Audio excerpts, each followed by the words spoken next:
Go.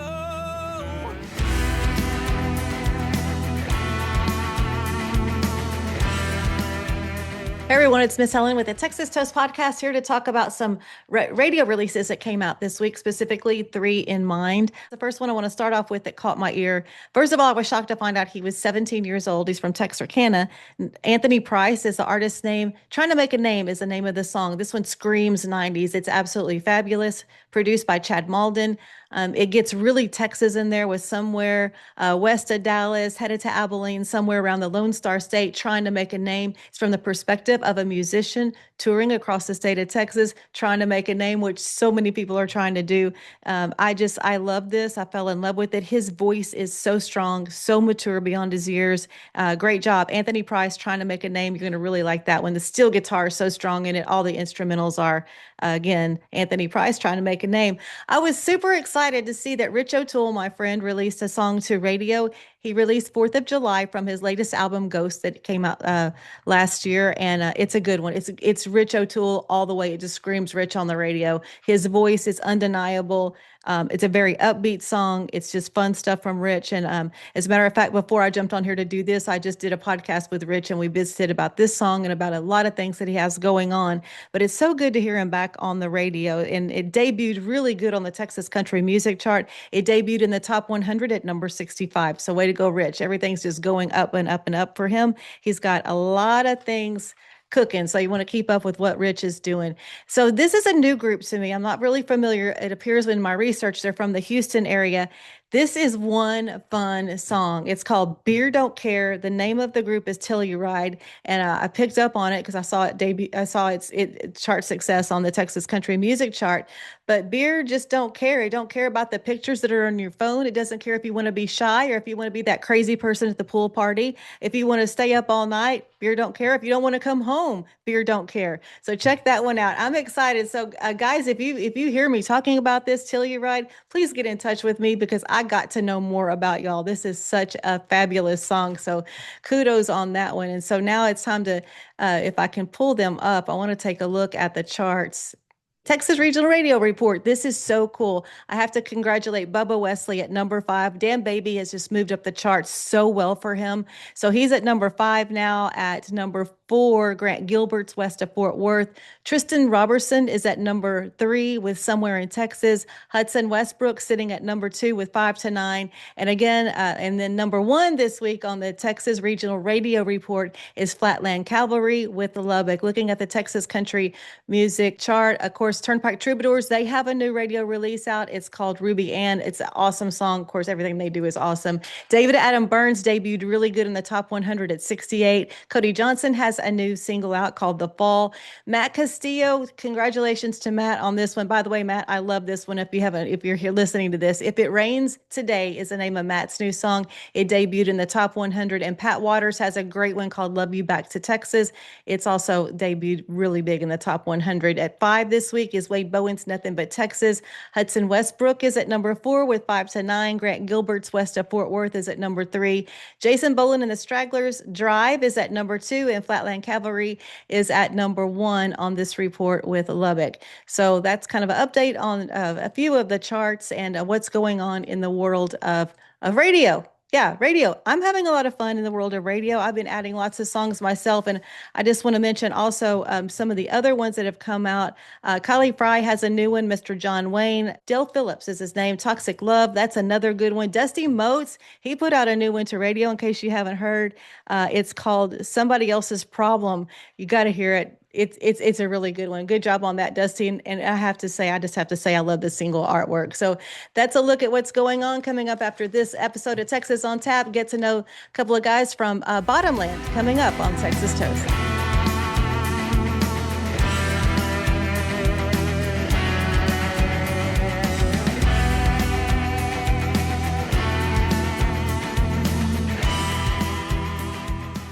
Welcome to the Texas Toast Podcast. I'm Miss Helen, and this is an exciting interview. I want to welcome to the podcast for the first time. I've got Cannon and Justin from Bottomland, and we're going to get to know you two because y'all are just putting out some great music. I've listened to the 3 tracks that you have out and the one that you just dropped, and you have a lot of things going on. But let's talk about first how you came together. And y'all are based in the Conroe area.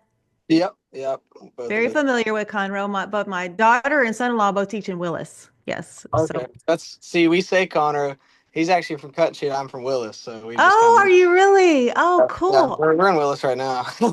Oh, wow. I know cut and shoot also. I've been cut and shoot quite a few times. The redneck capital of the world. Is it still that? Do they still brand it like Absolutely. that? Huh? Yeah, absolutely. It's still it's so cool.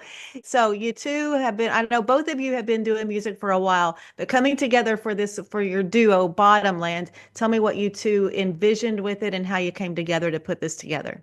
I started playing shows when I was 17, and Cannon started way before 17. We played around Conroe forever and ever. Never met each other, didn't know of each other, nothing like that. And the guy who runs Pacific Yard House in Conroe, he called me and he called Cannon in like 2019 or 20, whatever the year was. Said, "Hey, y'all want to do a song swap together?" I was like, "Yeah, I'll do a song swap with him." And got there and met Cannon, and we played a badass show together, and we're friends after that from here on out. And we started writing songs together. He featured me on his album, and then I put together a little EP, and I featured Cannon on it. And it's just been running the roads and jamming together ever since. Mm-hmm. I don't know how we didn't meet each other before, like Aw. 4.5 years ago, because like we were doing the same stuff in the same town and all that. But yeah, we got put on a song swap and was like, okay, this dude just kicked my ass. We should be friends, you know. And Oh, love it. but yeah, and then we started co-writing together and doing all that. We'd play shows together sometimes, and it was always like a totally different dynamic to it when we were doing it together. It was just more electric, more fun, you know. So we talked about doing the duo thing a couple times, and then didn't really do it until now. So Well, you're doing it and you're doing a great job at it. I want to talk about one of your singles that you have released on streaming, Over You, Over It. Just yeah, great, great writing. And there was one line in there that really caught me. You make plans and God just laughs. Like that was just a line that stood out to me, but over you, but not over it. So tell me about y'all coming together with that song and getting in the studio. yeah. Will's a great guy over at Stormy Cooper. We've been recording there for since way before this existed, you know, Uh-huh. and so it's kind of the natural choice. And we're about to go back there next week, actually. But Over You Over It was a song that came out of a not so fun part of my life, as you could probably imagine. But Right. it's about as real as it gets, you know. I wrote that song. It was like it was an interesting way that it happened because it wasn't like normal for the way that either of us write. I don't think like we kind of generally, you know, music, melody, than lyrics on most things, you know. And this Mhm. one was like I wrote like half of it like in my head in the shower, which never works out Oh, generally, you know.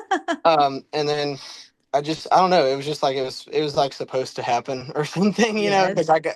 I got out the shower, I grabbed my guitar, you Uh, know, it was just kind of there. It was pretty, I wouldn't say like easy song to write, but it was quicker than normal.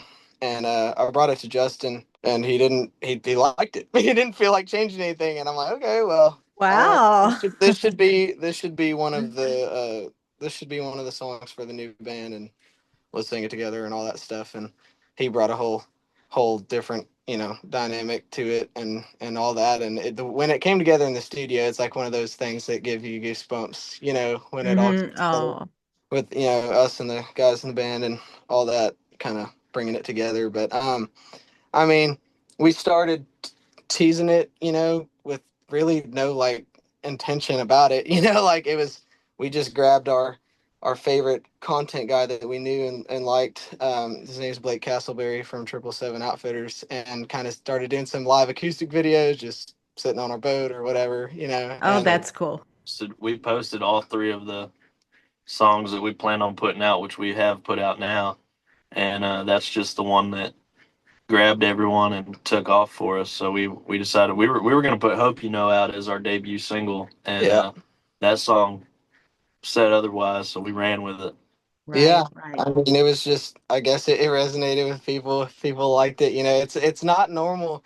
It's definitely not normal in our experience for one of your own songs to gain that much traction that quickly, right? You know, like so we Yeah, I mean, it's been changing our lives one day at a time since we put out that first little acoustic video, and then we had a second one with it was literally the rough cut from the studio the day after the studio, and a video that Blake shot of us in the shop, with setup with the band and everything, and it just like that was the one that skyrocketed and just kind of kicked everything off. So Well, it's very good, and it was just meant to be. I like when things are just simple like that, and then you get to hear a success story like that. But but first and foremost, it's great writing and great job on the song. Period. So good stuff there. And then Lies just dropped. You just dropped that one.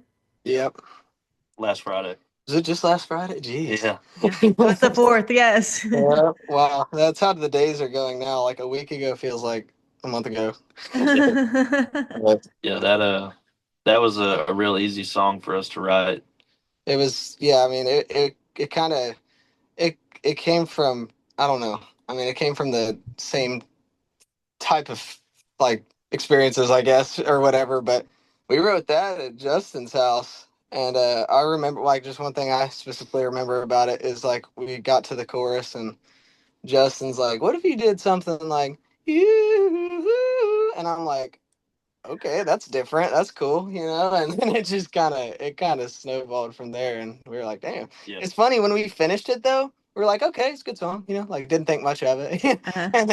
and then once we decided to put it out as part of the first three and like went and cut it in the studio and all that, got a whole new life. Yeah. Since we announced Over You Over It and put it out, people have Mhm. just been asking for Lies, and we didn't even realize that they knew what it was.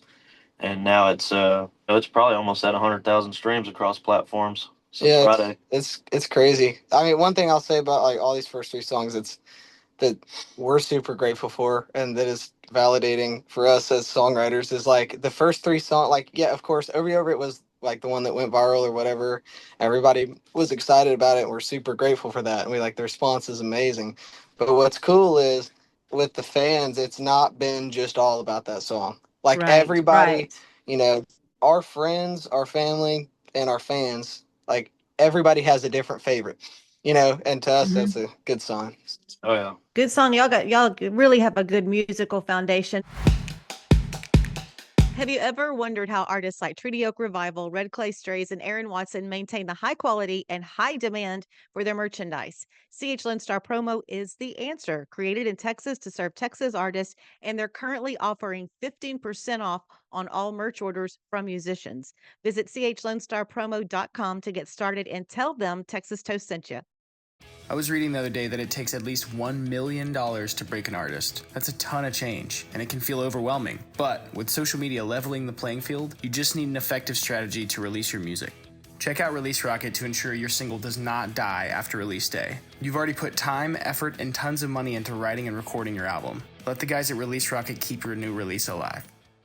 And evidently you must be doing something when you're doing it live, because you're going on the road with the Wilder Blue and you've got some stuff opening for Tracy Bird. So y'all must be really doing something when you're doing live shows. That's amazing. Yeah, I mean, we're the cool thing about our live show is that we've already been doing this for a while, like in our own rights. And when we put Bottomland together, we had some of that on the road in live experience, and like we just took it to a whole new, more organized, more practiced, more professional level with the same people that we trust, like and Right. yeah, we've been having a pretty good response out there, and it's been super super fun. So Yeah. So I guess you're looking forward to those three shows in particular because your schedule is very loaded as well. Oh yeah. yeah, we're doing yeah, I think some of the ones we're most excited about is of course the like some national dates with the Wilder Blue coming up in the summer, and then So cool. of course playing with Tracy Bird this month and doing a Yeah. few day run with Mark Chestnut and some stuff like that. So we're really excited about it. We just confirmed one that Oh we're yeah, really excited about. We're going up to Lincoln, Nebraska, and we're going to play at Pinnacle Bank Stadium with Ty Myers. yeah, So we're really excited about that one. It's going to be a real good time. yep. We're super excited. That's gonna be cool. that's phenomenal.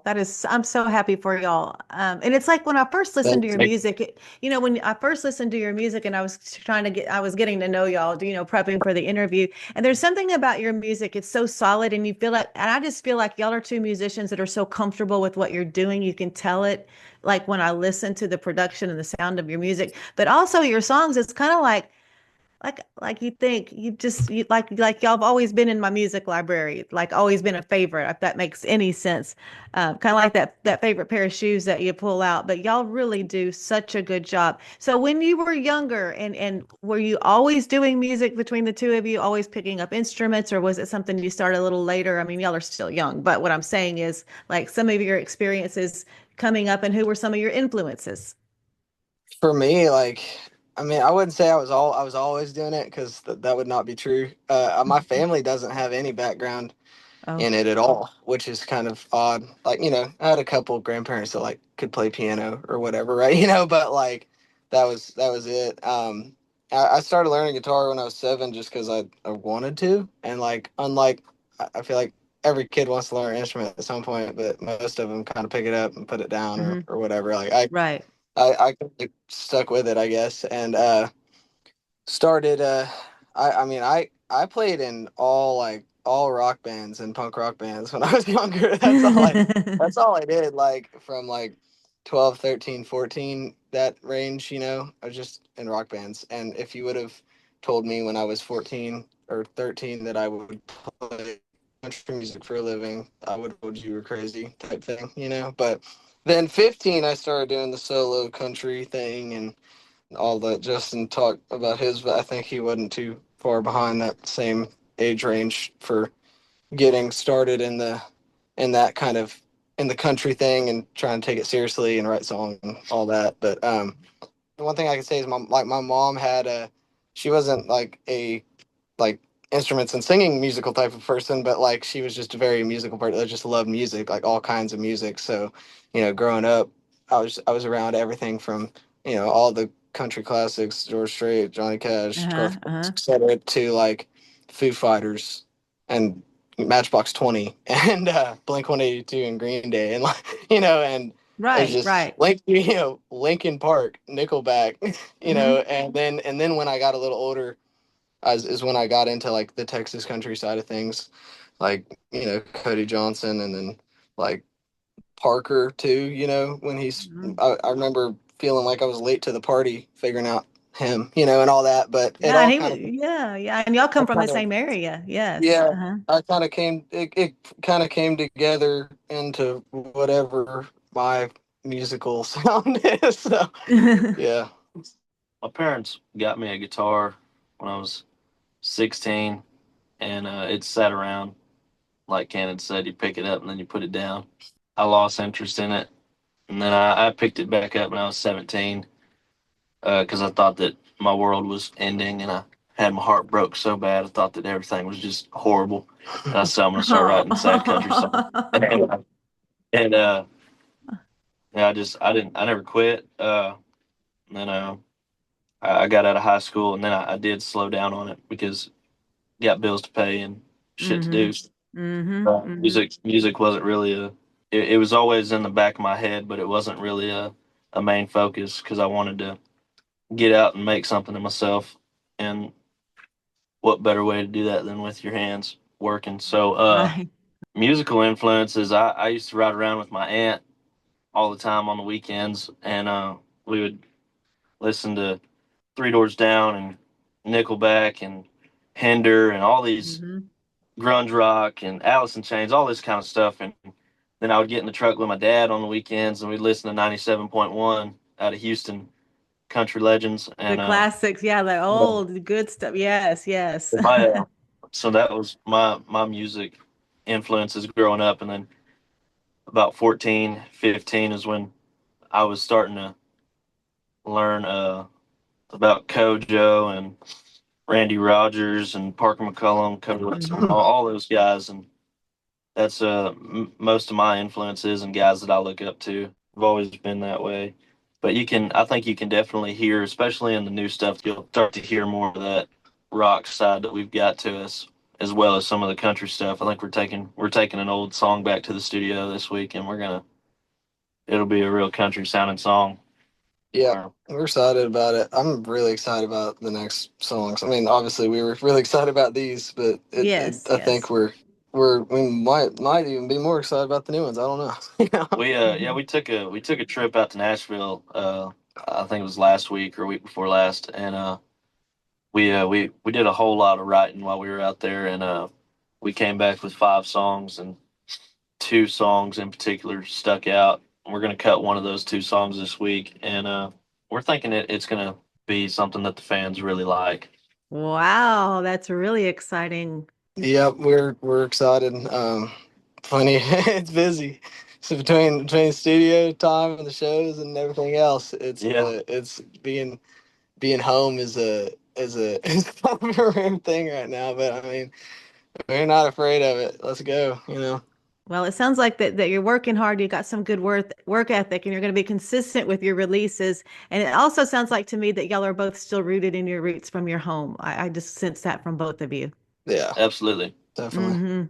Especially coming from that area. So that's great. So you got some upcoming music. You got some great shows coming out. So where can everybody find you on your website and social media and all that? All of our socials are at Bottomland Band. Across all of them: Instagram, Facebook, TikTok, all that. And then bottomlandband.com. It's actually about to get a makeover. It's about to Okay. look different, but it's always going to be active. The tour's on there, and music's on there, and it's going to be looking better here pretty soon. But it looks good right now. It's But getting yeah, yeah, it's it's getting a Yeah. getting a makeover. makeover. Yeah. We're hoping to get our merch put up there real soon, so Yeah. people can start buying Oh, merch from us. yes, that'll be nice. That'll be super nice. Yeah. But anyway, I like that we got to get to know you on the podcast, and we're going to have you back as you start progressing. Because I know y'all are just, I mean, are you just like looking forward to this summer is probably going to be just like one of the best summers ever for y'all?